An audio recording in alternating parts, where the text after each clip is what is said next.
is Dan Johnson and welcome back to my channel. Today I'm going to be doing my review of The Star Beast. It's been so long since I did a review of Doctor Who. In fact, it was The Power of the Doctor, of course, which is 13 months ago. And I'm so happy to be back. I'm so happy to be talking about Doctor Who again. I am going to say now, as a sort of pre-warning, I guess, I'm not going to be doing reviews on the day of release because, ironically, I'm busy all 3 weekends in which Doctor Who airs. I mean, of course it has to be. 3 consecutive weekends in a row where you're busy. A bit of a one-off and you end up all being Doctor Who days. Great. I should allow myself to compose myself a little bit, not let the nostalgia goggles take over, and I will be watching the episodes at 3 o'clock in the morning. So I probably won't be in the best of shapes at 4 a.m. Obviously, let's get the nostalgia stuff out of the way. Having Donna back, having the Doctor, the 10th Doctor, but now the 14th Doctor back is so exciting. And the dynamic is exactly the same. They're such beautiful actors that every scene that they're in, they're able to just embody these characters. There's not sort of one line of dialogue where I felt like they were slipping or that they were sort of half-arsing it. You could really see the chemistry that they have for each other, the love that they have for Doctor Who, and it was really nice to see. And Doctor Who's not really been able to make me emotionally upset in a long time, and I spent the entire episode running around, screaming, jumping around, crying in a few places. The fact that David Tennant, with so little words, can make me cry based on what I feel like he's thinking during the Bernard Cribbins Wilf moment. You know, I mean, he's a national treasure at this point, isn't he? The main focus for this episode, though, is The Star Beast, which is a 80s comic book.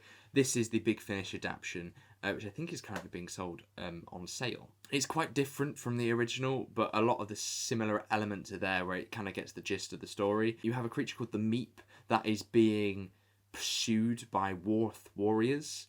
Yeah, I'm going to say that in many different ways during this video. You're just going to have to put up with it. And as we're talking about that, we should probably talk about some of these designs. The Meep is absolutely gorgeous. Just the majesty that went into producing such a creature. We've got puppeteers, animatronics, CGI. It all melds so beautifully together that I could not tell that they switched to a digital copy for the Meep when they run. I thought that the whole production of that character and the team behind that did such a great job. I fully believed the Meep. And Miriam Margolyes is playing the character as well. I could not imagine anyone else. I absolutely adore that character. Great work for a villain. And of course we've got the Wrath Warriors, which I felt like could have been used more, although I imagine they're quite cumbersome. They look great as well. I want to know how they work. They don't really talk about that in Unleashed, the new Confidential show, but they are also very, very cool. I did think the voices for them were a little bit crappy, because I kind of expected them to have maybe a deeper register and perhaps be a little bit more menacing, and they sound like they work at a bank. They're not in it a great deal. They're very cool designs. I'd love to have a figure of one of them, by the way. Character. Write that down, yeah? Another element that is new is the upgrades that they've made to the sonic screwdriver, which I'd like to talk about. I love that the sonic screwdriver can do different things. It always has been able to. I would not like them to use it as like a plot point where it's can save the day every 2 seconds and they can just point and just go, job done, finished. It can now shoot lasers to shoot things or something like that. You know, you can imagine the sort of uses that a device that kind of gets you out of jail all the time could do. So I do think it needs some sort of parameters, but if it's utilised correctly, it would be great. I mean, to think that we had so many seasons and no one thought that maybe we could have a visualisation of what the sonic screwdriver does, like an interface, because having Jodie sonic things and then stare directly into it, spewing exposition, is not the most interesting thing. And just having David Tennant sort of, you know, point and sort of create shields and that sort of element is more interesting to watch. I love it to be a tool for little solutions, little benefits, but I do not want it to be the solution to the episode. It's also good to see Doctor Who back with an awful lot of money behind it. And there's a real sense of everyone's trying their best to produce something beautiful. At the moment where Don's house gets invaded, I went, do you know what, this is the first sort of action scene in Doctor Who that felt like a proper set piece in a very, very long time. I mean, there was the sniper bots in Series 11 that I remember thinking, oh, this is going to be a really good scene. This looks like they've spent a lot of money on this, and it's like a shot. This was like a full 5-minute sequence of them escaping with lots of different ideas. Gunfire, unit soldiers, bad unit soldiers, wrath warriors, the Meep comedy. It worked so well, and I was so happy to see Doctor Who in safe hands and me smiling and jumping around at it. And as we're on the subject of money, I think we should talk about the gorgeous new TARDIS interior. Obviously, we need to talk about the end of the plot, but I would like to get it out of the way. I do like the new TARDIS interior. I love the size, the grandeur. It's what Doctor Who deserves. The colours that you can now add to the TARDIS. But for me, it's a little bit too empty.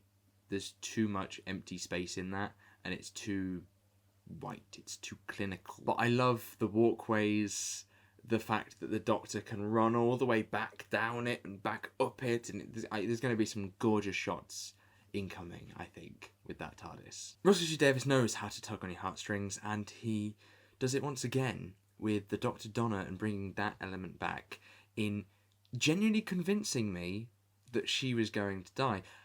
I think it was in the performances, to be honest, because I knew that she was back for Wild Blue Yonder and the giggle, so I knew that there wouldn't be a lasting consequence, but the way that Tennant broke down, screaming, "Why does it have to be this?" you can't help but sort of choke up a little bit. And the recent update is now we have a genetic transfer to Donna's daughter as well, and we probably should talk about the character of Rose. I thought she was a lovely inclusion. I think Yasmin Finney is going to be big, not just in the world of Doctor Who, but in the industry in general. I mean, to have Hot Stopper and Doctor Who under your belt at the age of like 18, 19, that's crazy. I think her character is going to mean a lot to a lot of people. Maybe not me specifically, but I can really empathise with the character. I'm surprised there was the scene with the death naming. I think it was pivotal to show that suffering, show that pain of growing up as a trans girl.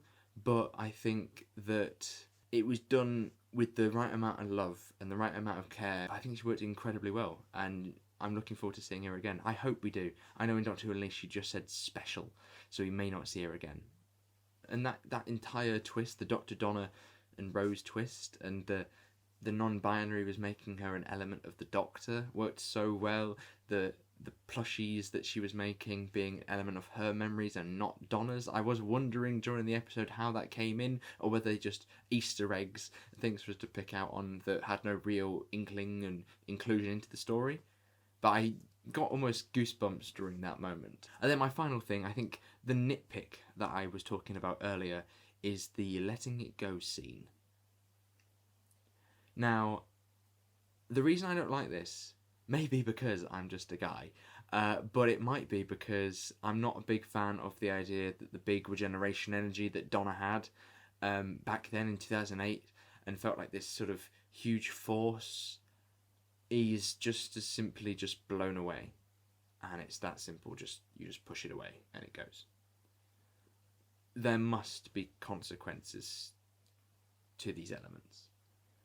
And I would love there to be a big reveal at the end. Maybe the Dr. Donna's thing's not quite over yet, but from this special it seems like it is, and I feel like it's a shame that resolution had to be delivered so haphazardly, when in my mind that was the biggest sort of question that I had, where, you know, with the Doctor's face you can kind of say, oh, it's probably the toy maker, it's something, manipulation of time, space and all that, but no, getting Donna back felt like a very final thing.